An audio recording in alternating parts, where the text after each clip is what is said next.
Camp Sumter, commonly referred to as Andersonville, was a Confederate-operated prisoner of war camp established to accommodate Union soldiers during the Civil War.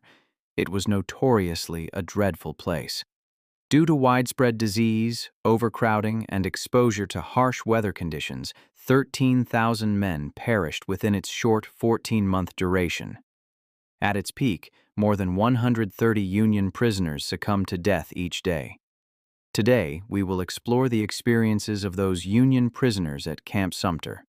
However, before we proceed, please take a moment to subscribe to the Civil War Historian and share with us any peculiar historical phenomenon, individual, or event you would like us to discuss next. Now, let us travel to Macon County, Georgia in the mid-1860s. It is important to note that the Confederacy struggled to adequately care for their own soldiers, so it is unsurprising that they provided little in the way of provisions or care for their Union captives. Many of these Union soldiers were dressed in rags or were completely unclothed. At times, due to the harsh conditions, they were even robbed by their own fellow prisoners for their clothing. Union Private Prescott Tracy, an inmate of Andersonville, provided a chilling first-hand account on August 16, 1864, regarding his captivity. The clothing worn by the men was exceedingly miserable. Very few possessed any form of footwear. Not even 2,000 had coats and trousers, and those were late arrivals.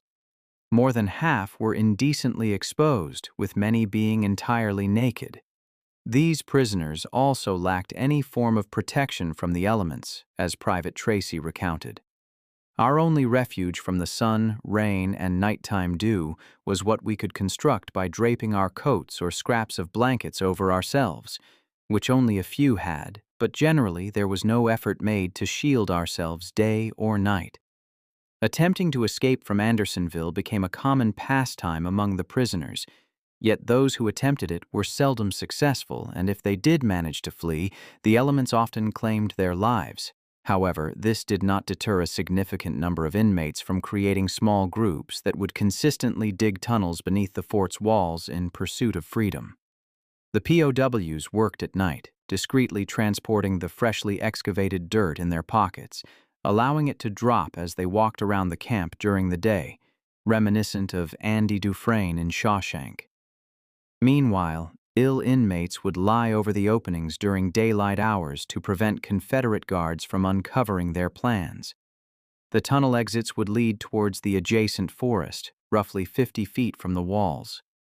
Regrettably for the POWs, even if they managed to escape Andersonville via a tunnel, they were often too frail to make a genuine attempt at fleeing. When these prisoners were recaptured, they faced consequences such as deprivation of rations, being placed in a chain gang, or execution. Some prisoners resorted to feigning death as a means of escape. Given the high mortality rate, it was not uncommon for an inmate to lie down among a group of corpses and subsequently be carried out to a mass burial site outside the walls. Once night descended, these men would rise and flee. Almost immediately after accepting their first prisoners, a dozen or so Union captives tied their garments together to scale the 15-foot-tall stockade of Andersonville. Confederate soldiers apprehended them, which led to the establishment of the deadline. The deadline was a straightforward stake and wire fence that bordered the inner walls of Andersonville, serving a clear purpose. It functioned as a warning track, keeping Union prisoners at a distance from the prison stockade. The prisoners were aware that if they touched the deadline fence, let alone attempted to cross it, the Confederate soldiers stationed atop the stockade were instructed to shoot to kill. Enlisted Union soldier John Levi Mayle provided a description of the deadline, noting that it consisted of a narrow strip of wood affixed to a series of stakes approximately 4 feet in height. The standing order for the guards was to shoot any prisoner who came into contact with the deadline. A sick prisoner, inadvertently leaning on the deadline for support, or anyone touching it with suicidal intentions, would be shot at instantly, with the stray bullets often hitting unintended targets. Food was almost non-existent at Andersonville, and when Union prisoners did receive rations, they were typically rotten and barely suitable for human consumption. Most of the men subsisted on cornbread made from ground corn cobs and received only 4 tablespoons of rice each week. When they were fortunate enough to obtain meat, it was generally condemned pork, unappealing in both appearance and odor. Private Prescott Tracy recounted how the Confederates would dump rations onto the ground at 4 p.m., the designated feeding time. It was customary to consume the entire ration in one sitting, rather than saving any for the following day. Due to the often unequal distribution, some prisoners would end up with no rations at all. However, the shortage of rations began even before these POWs arrived at Andersonville. Tracy noted that during the 5-day march to the prison camp, Union troops barely had anything to eat. Their total rations for the 5 days amounted to just 13 crackers. The only water source available to the Andersonville prisoners was a man-made channel that trickled through the center of the camp. This water originated from a nearby creek, which also functioned as the camp's latrine, constantly contaminated with urine and fecal matter from the inmates. The Confederate guards did not assist in the situation, as it was reported that they intentionally polluted the water. Private Tracy's testimony indicated that the guards frequently dumped large quantities of the most vile materials into the stream. This stream served as the sole source of drinking and cooking water for the POWs at the camp. Regrettably, it kept them ill throughout their entire stay. In addition to polluting the prisoners' only source of clean water, the Confederate guards also inflicted cruel and unusual punishment upon their Union captives. For instance, when inmates were caught stealing and there was a significant amount of theft among POWs, they would either be placed in stocks or compelled to wear a ball and chain. Additionally, if a sick prisoner was absent during the daily roll call, the other inmates might face deprivation of their rations. One Union prisoner, John L. Ransom, who served as a quartermaster for Company A, 9th Michigan Volunteer Cavalry, maintained a diary throughout his time at Andersonville. In a particularly harrowing account, he described witnessing Confederate guards shoot a sick POW. Ransom recalls observing a feverish, partially clothed POW intentionally walking towards the deadline, at which point a guard fired, sending a bullet through his head, causing the unfortunate man to collapse into the ditch. Ransom noted, "Perhaps he is better off, and a much easier death than to succumb to disease, which he would undoubtedly face in just a few more days." Essentially, it was a self-imposed execution by firing squad, and this method was not uncommon. Despite the dire conditions at Andersonville, the medical facilities were even worse, and seeking first aid almost guaranteed a painful death. Between February 25th and May 9th, 1864, a total of 4,588 patients were treated at the prison hospital. Out of those, 1,026 did not survive.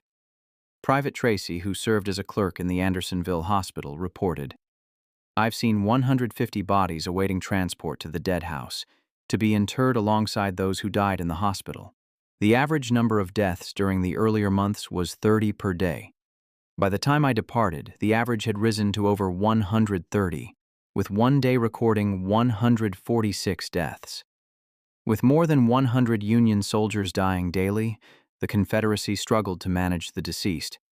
Ultimately, the prisoners were compelled to dig long, shallow graves to bury their own. The POWs would then lay their fallen comrades side by side, dozens at a time, and cover them with fresh earth and wooden planks.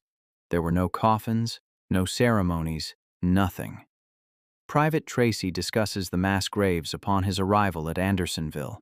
"Upon entering the stockade prison, we discovered it was filled with 28,000 of our fellow soldiers. By filled, I mean that it was challenging to move in any direction without bumping into others and being bumped into.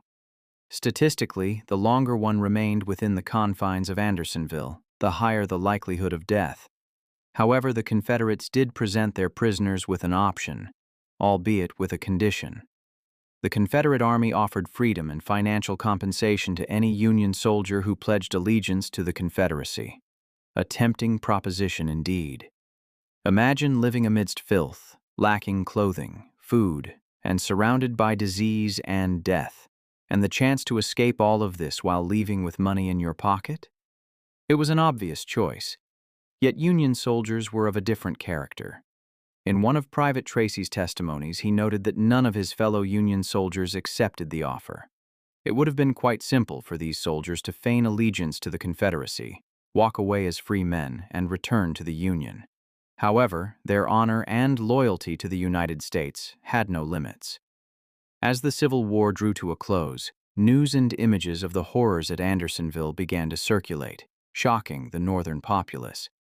After meeting with recently liberated POWs, Walt Whitman remarked that there are actions, crimes that may be forgiven, but this is not one of them. Much of the responsibility was placed on Henry Wirz, the Confederate captain at Andersonville, who became perhaps the second most reviled individual in America, following John Wilkes Booth. Just 2 days before the Civil War concluded, Wirz was apprehended and subsequently tried for war crimes committed during his leadership of the Union's prisoners. Over 100 witnesses provided testimony during the trial. Wirz was held responsible for the deaths of more than 13,000 Union soldiers and was sentenced to death. On November 10, 1865, at the old Capitol Prison in Washington, D.C., Wirz met his fate at the gallows.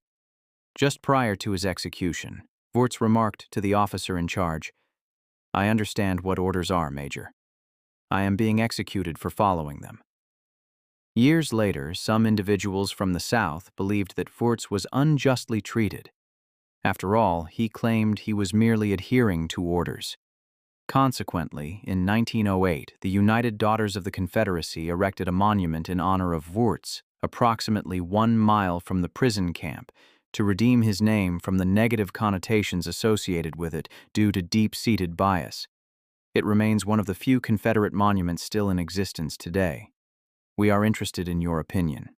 Is it possible for history to repeat itself? Could America witness another pants hunter? Please share your thoughts in the comments below.